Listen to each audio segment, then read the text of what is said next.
I'm definitely usually the first person to hate working on my Saab because I feel like this engine makes sense in a Silverado Suburban, but it's just so damn tight in here. But oil pressure sensor, it's not that crazy to get to.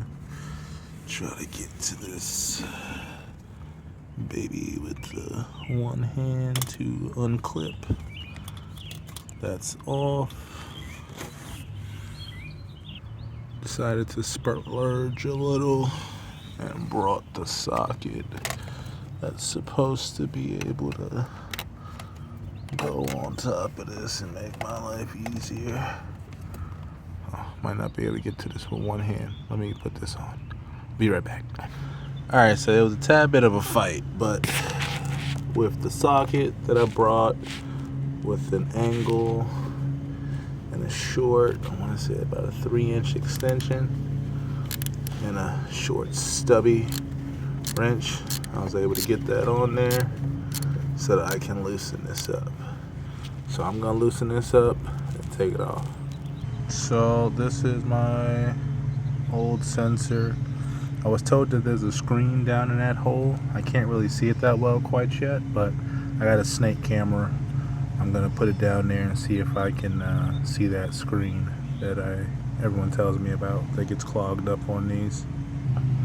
So I don't, probably a terrible glare from outside, but checking my hole, I don't actually have a screen in there. So I'm gonna switch out the oil filter and then go from there. I mean the oil sensor. So just comparison, new one versus the old one. Definitely looks like the old one had some pipe dope or thread sealant on there, threads. This one doesn't have anything. I'm not gonna put anything on it. We're just gonna roll the dice. Shake them up, shake them up, shake them up, and get that screwed on there. So snug that on there by hand. I'm about to put the socket on that one and put it in tightening position. Okay.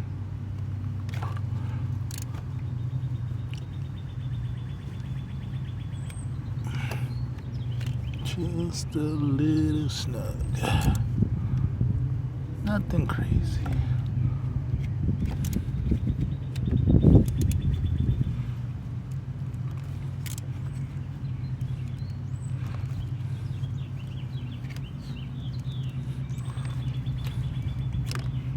Okay. Take that off and out. I'm gonna take off that plastic cover, reconnect it, reconnect my air line that I took out of here, and evap that I took out of here. That's about it. Everything else stayed connected and nice. Definitely wear some gloves. Trying to squeeze my hands in there, and definitely this opened up a nice little cut on my hand, but it wasn't too deep, so no blood, just a nice little long gash. So it'll heal, but definitely wear some gloves being over here in this tight area with all this sharp metal and stuff. But if it works, it'd be great. I'll show that part of the video too. All right, figured we'd cross over this next hump together. We went from high oil pressure at idle to no oil pressure at idle. New pressure sensor on. Let's see where this even goes. Okay. Gauge came on for us. Let's see.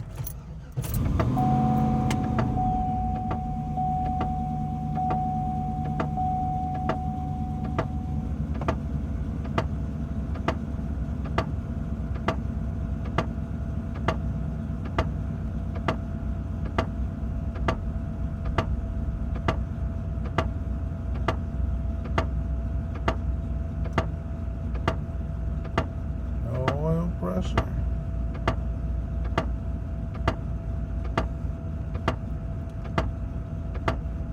We're back. Gauge is off.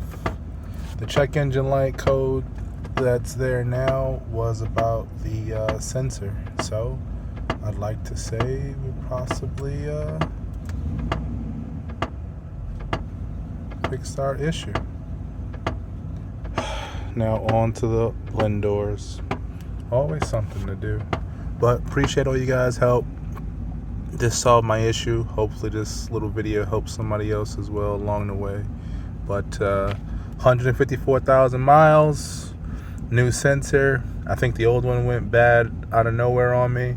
Not out of nowhere, but I had the valve cover off. I had coolant lines off, getting ready to take apart the heads. And some of that water and oil was on the valve cover once I reopened everything back up to try to check for all of these problems. And I think maybe that just got caught up in the old sensor. But as of right now, everything looks good. Appreciate you guys. Have a good day.